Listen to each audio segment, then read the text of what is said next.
concernant l'extradition de mon petit papa François Compaoré, sur l'assassinat de Norbert, du journaliste Norbert Zongo, que son âme repose en paix. Vraiment, j'aimerais demander au Burkinabé là, hein, si on veut faire un travail, qu'on n'a qu'à le faire avec beaucoup de sérieux. Cette justice qu'on veut rendre de Norbert Zongo là, hein, ça va se terminer mal encore. La vérité qu'on attend là, ça ne va jamais sortir. C'est pareil, je ne vais pas revenir sur le projet Sankara, c'est les mêmes choses. Puisque en avant, les gens ont l'humiliation comme tableau de bord. On veut humilier les gens. Je dis bien, je ne défends pas François Compaoré. En 98, moi j'avais mon certificat d'études primaires. Je viens de rentrer ici, je connais quoi de la politique. Ce que j'ai entendu. J'ai connu Norbert Zongo après sa mort. Je l'ai dit, sincèrement. Nous, on a vu des vidéos de Norbert Zongo avec Laurent Bado dans des salles en train de faire des presses de conférences. Il n'y avait pas quelqu'un là-bas. Norbert Zongo avec ses livres, Rourbenga avec ses choses-là. Qui? Rappelons-nous d'où le Burkina venait en 1998. D'abord, en 1997, on a eu le sommet France-Afrique, où les Jacques Chirac sont venus, le Omar Bongo, et tous les présidents africains. Le président Blaise Compaoré a organisé ça. Le Burkina était bien vu. Ok? Parce que le CDP a été créé en 1996, non? Vous vous rappelez? Donc le Burkina était reparti sur des bases démocratiques. Ok? Il n'avait pas intérêt à saboter son gouvernement, à saboter son régime, en allant tuer Norbert Zongo. Deuxièmement, en 1998, il y a eu la Coupe d'Afrique des Nations. Le monde était braqué. La première fois que le Burkina organise une CAN. Même ceux qui, déjà, ont dit qu'ils ont connu le Burkina grâce à la Coupe d'Afrique des Nations. Donc, les gens ont essayé de lire l'histoire du Burkina, la situation sociopolitique du Burkina. Ils avaient quoi à gagner pour tuer Norbert Zongo? Moi, je répète, je ne suis pas là pour jouer l'avocat du diable, pour dire des choses que je ne sais pas. Mais, en tant qu'un observateur, moi, je pense que Norbert Zongo a été assassiné parce qu'il y a des gens zélés. Il y a des gens qui se sont levés, croire faire quelque chose de bien pour un régime qu'on ne les a même pas demandé. Et ils ont mis les boss devant le fait accompli. Parce que si vous regardez même les conditions même de la mort de Norbert Zongo là, ça ressemblait à quoi? Une mise en scène qu'on parle d'un accident de voiture où la voiture a été calcinée ou quoi. Vous n'êtes même pas des experts. Vous allez aller faire des boulots, des sales boulots, vous les faites mal et vous mettez des problèmes seulement sur les gens. Et comme Norbert Zongo, on fait le relais par ricochet. Norbert Zongo enquêtait sur la mort. Que je dis encore, d'un chauffeur fameux qui a volé l'argent, qu'on l'a amené pour qu'il dise quoi. Il a un cuisinier qui a donné l'argent. Une histoire, bref, chacun peut aller relire. Hein. Le gars est mort, Norbert Zongo continue à faire. On parle même que l'implication de LH, Oumarou, Kanajé, tout ça. Eh, Wendy, Yam Kanajé, Wenam Sida. Vraiment, paix à son âme. Et moi, je pense que la mort de Norbert Zongo a servi beaucoup. Afin que les gens sachent qu'on ne peut pas faire quelque chose de ce genre et puis être impuni et puis s'asseoir, croire que les vieux pères vont nous prendre. Parce que certains actes-là, vous ne demandez pas les gens, vous allez faire des conneries et c'est les gens qui vont porter le chapeau. François Compaoré a été traité de tout. Tout. Le diable, le petit frère, même des gens même qui ne le connaissent pas, le haïssent, disent que c'est un criminel, que c'est un tueur, qui aime aller mentir. Même quand ils sont partis là, qu'ils sont allés casser sa maison, trouver des ossements là-bas, des os, le sang. Des gens qui sont allés dans des abattoirs chercher Bissap Ramni Yelia, c'est des mises en scène. C'est la même chose que le ministre de l'information de Mobutu, quand Mobutu est tombé. Il a osé venir dire devant tout le monde que lui, il a vu Mobutu en train de boire le sang. J'ai un win quoi. Il y a le film Hollywood d'en-bas. En 2001, le 30 mars 2001, il y a eu la journée nationale du pardon. Les vidéos sont là. Le président Blaise Compaoré, il y avait le Moro Naba, les archevêques, avec tous les 3 anciens présidents là. Blaise Compaoré a fait un discours solennel. On a demandé pardon depuis les indépendances. Jusqu'au 30 mars 2001 là. Ils ont demandé pardon. La mort de Sankara, la mort de tous ceux qui ont subi des violences corporelles, tous ceux qui... On dit même qu'on a dédommagé la famille de Norbert Zongo. Mais comme d'habitude, même chose que, même pipe, même tabac, avec le régime de... avec Thomas Sankara. Des grands hommes qui sont morts. Mais les gens, pour avoir à manger, ils sont en train de remuer le couteau dans la plaie. Pour ne pas dire comme le Gouroussi à Louis Kadov Tiao, remuer la plaie dans le couteau. Le vieux père, non, tu es un champion. Les gens sont en train de faire ça. Parce que c'est un fonds de commerce. La presse Norbert Zongo, à part la presse Norbert Zongo, on ne parle même plus de Norbert Zongo, c'est des gens qui sont devenus des riches. Le Burkina Faso doit savoir à un moment, hein, le pardon est difficile, hein, mais le pardon ressort, le pardon rend les hommes grands, le pardon libère. J'ai un quoi, hein, tu as heureux dans ma barrière François Compaoré d'Amsi, Mani Souri, s'il vous plaît, hein, laissez-les. Ils ne sont plus intéressés par le pouvoir du Burkina, ils sont là, ils ne veulent que s'asseoir et puis terminer leur jour. François Compaoré, c'est un vieux père aussi. Son seul péché, parce que son grand frère s'appelle Blaise Compaoré. C'est tout. Les Salih Diallo ont monté les gens, dit que Blaise Compaoré veut donner le Sénat à François Compaoré. Tous ces mensonges-là. François Compaoré, il a fait de Alizette Gando la belle-mère nationale, qu'elle a l'argent et tout. François Compaoré a dit clairement que avant que lui connaisse la fille de Alizette Gando, maman Alizette Gando était déjà riche. Les gens disent que non, regarde des unis. Allez-y vérifier quand même. Si au moment qu'il connaissait sa fille, est-ce qu'elle n'avait pas déjà l'argent? Un Wende, mon bon homme souris, s'il vous plaît. Hein? Je vous demande pardon, peuple burkinabé. Hein? Regardons de l'avant.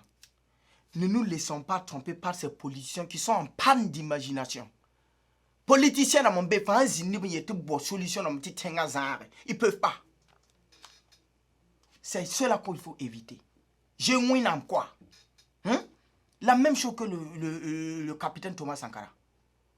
Il y a des gens aujourd'hui qui ont intérêt à gagner qu'on continue de parler d'eux seulement, au lieu d'agir comme eux. Si vous agissez comme eux là, ça sera bien. Vous avez dit que Kagame a dit que lui, il tient son programme de Thomas Sankara, non? Est-ce qu'il y a une belle publicité plus que ça? Hein? Benewene Sankara qui s'assoit devant une télé, où il dit que Sankara aime, il ne déteste pas le luxe. Vous voyez des contradictions pareilles. Ça veut dire lui-même, il veut nous montrer que lui, il connaît le sankarisme plus que capitaine Sankara. Il dit qu'il y a jeunesse ça. Nous embarquer dans des combats qu'on ne va pas s'en sortir. Il boit, il menga, les bas politiciens zarda. Ça, c'est un procès politique. Le courrier confidentiel numéro 212, vous pouvez aller lire. Il y a un pantin, un vaurien qui est sorti là-bas, dit que lui, on lui a dit de venir faire un faux témoignage et prendre 50 millions de francs CFA. Des témoins à charge qui doivent venir dire que c'est François Compaoré qui a donné l'ordre, qui a été l'instigateur de l'assassinat de Norbert Zongo. Je dis que lui est parplu parce qu'on lui a promis de l'argent. Il y a joué un amia. Hein? Et on n'a qu'à savoir que quand c'est des procès politiques, ce n'est pas bon. Ok? Un procès politique n'a jamais arrangé les choses. Parce que ça sera toujours la justice des vainqueurs. Ce n'est pas bien. Ok? Moi, je ne suis pas contre la justice. Hein. Mais la justice où les dés sont déjà pipés là, il faut éviter ça. Ça n'arrange pas le pays. Parce que ça veut nous dire que celui qui a le pouvoir, il fait ce qu'il veut. Or, ce n'est pas comme ça. À un moment, il faut qu'on arrête tout. Depuis que nous on est petit là, Norbert Zonkouma, le 13 décembre, ça a toujours été perturbé jusqu'à Lyon. Il y a même eu année blanche en l'an 2000. À cause de Norbert Zongo. Les étudiants ont été politisés. On a voulu mettre les enfants devant. Les opposants là étaient en panne d'idées. Et ils étaient obligés de réveiller des dossiers pour faire chier le président Blaise Compaoré. Soyez intelligents. Ce n'est pas d'avoir l'amour aveugle de quelqu'un. Même d'attendre Burkina Faso pour qu'on essaye de s'entraider. On n'a qu'à essayer de passer. On n'a pas dit que les gens qui sont morts là sont des bêtes ou leur famille là, ils n'ont qu'à des moutons et puis accepter. Ou bien quelqu'un est plus que quelqu'un. On parle de l'intérêt général, l'intérêt de la nation. J'ai demandé à un ami dont je parle avec lui tout le temps. Je lui ai dit, mais il était content, il voulait se foutre de moi en disant, ouais, de toute façon, condamne, donc il y a autre procès. Il n'y a pas de problème, condamne, mais il y a sida. Et je lui ai dit, Même pas une semaine passée, je me rappelle. Il est aux États-Unis ici. Hein. Je dis, ah, mon type. Ah, et je pensais que quand on a condamné le président Blaise Compaoré là, toi, tu n'allais plus travailler. Hein. Tu allais t'asseoir maintenant et puis vraiment ta vie allait. Maintenant, tu as été vraiment dégonflé, la vie va mieux aller, le ciel s'est un peu éclairci. Et donc, je t'appelle pour te demander est-ce que tes réalités ont changé. Ta pousse large. Je dis non, il ne faut pas rire. Je suis au sérieux. Je veux que tu me dises l'impact de ce procès-là dans toi, ta vie. Je n'en discute pas. Mariam Sankara, les enfants de Sankara peuvent être satisfaits, c'est leur bon droit. Parce que chacun est père propre de sa propre conscience et de ses propres sentiments. Mais moi, je parle en termes d'impact national. Qu'est-ce que ça a apporté? Dépenser des milliards pour faire un tel procès. Des milliards qui auront servi à dédommager des familles et demander pardon. C'est que le général général Gilbert Diengere a dit aux gens, arrêtez de venir jeter des larmes de crocodile ici. Là où on est là, on veut seulement demander pardon, indemniser les gens et puis on va aller de l'avant. Mais les gens ne sont pas prêts. Et on embrigade la jeunesse, les gens sont là. Hein? Ce sont nos frères, ce sont nos papas. Si nous on est Burkina aujourd'hui là, ils ont travaillé. Ils ont fait des bonnes choses ici. On ne peut pas tout jeter dans la poubelle. C'est pas possible. Comme des gens disent, on ne peut pas jeter l'eau sale à le bébé dedans, le bain de bébé et le bébé, on ne le jette pas. Donc on va débalayer du moins, attraper ce qui est bon, reconnaître les bonnes choses positives et puis dire plus jamais ça. Et on avance. Tous les grands États sont comme ça. Récemment, un journaliste tué. Le journaliste Jamal Khashoggi de l'Arabie Saoudite. Les enquêtes sont sorties, la Turquie même a dit, on dit que c'est les MBS là qui ont parlé que c'est les MBS là, Mohamed Ben Salman qui a envoyé des tueurs à gages de l'Arabie Saoudite.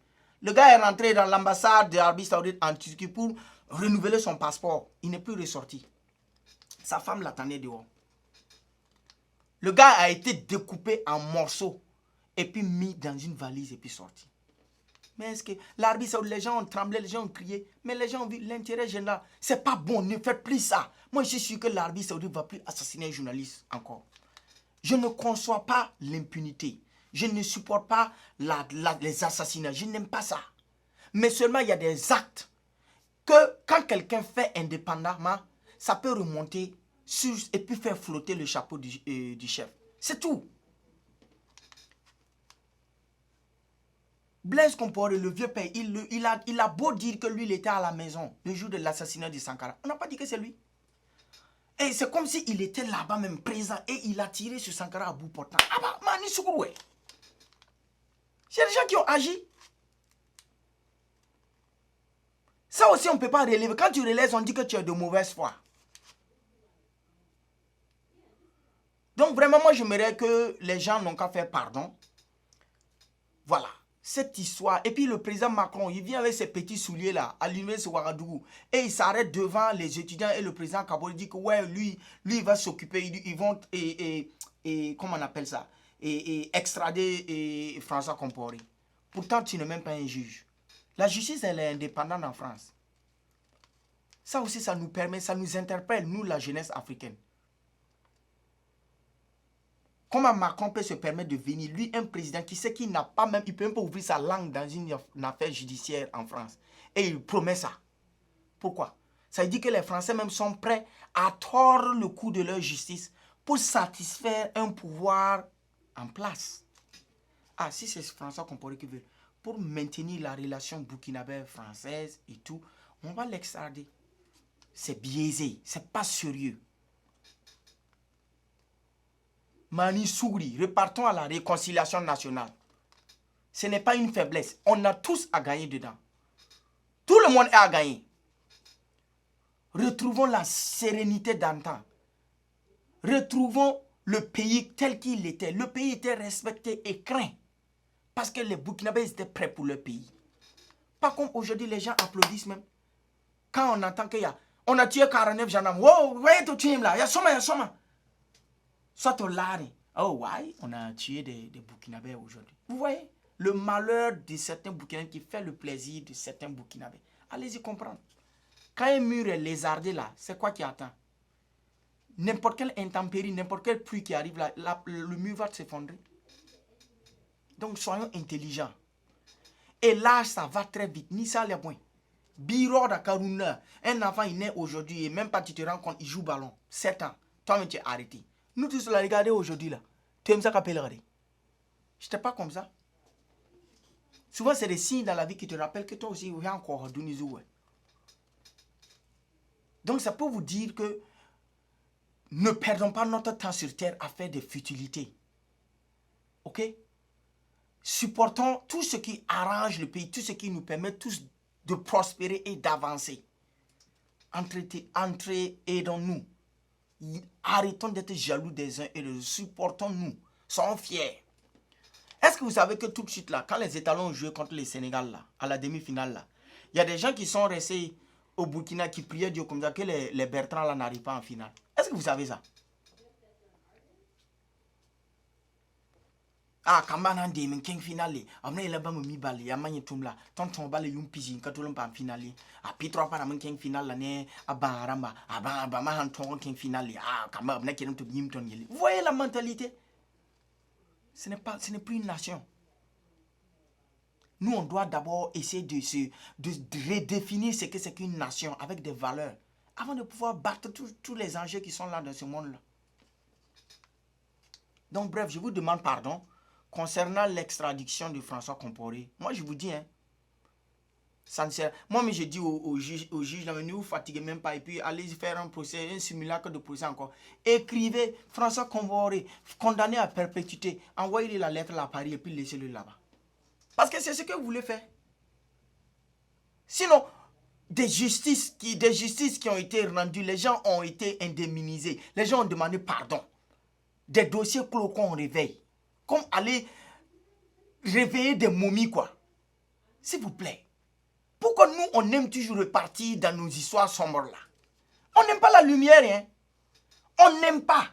Quand tu dis au Burkinabé, ok, maintenant avançons. Essayons de construire notre pays. Essayons de parler d'économie. Essayons de parler de développement. Essayons de parler d'industrie. Essayons de parler d'éducation. Essayons de parler de technologie. Essayons de se positionner. Essayons de voir. Nous, aujourd'hui, il y a des pays, quand la République de Centrafrique officialise le Bitcoin dans leur système de paiement, nous, les Burkinabés, qu'est-ce qu'on fait? Le Bitcoin qui est devenu une devise virtuelle. C'est des choses qu'on doit réfléchir, on est assis. Voilà le futur. Les gens ne peuvent pas réinventer le futur. Ah, Sankara qui me quoi Sankara, donc le pays ne va plus bouger. Ouais, depuis quoi Sankara, oh, mon coup, ton sauveur. Mais si tu as les livres du sauveur, tu as les faits du sauveur, pourquoi tu ne vas pas te lever et puis agir comme le sauveur?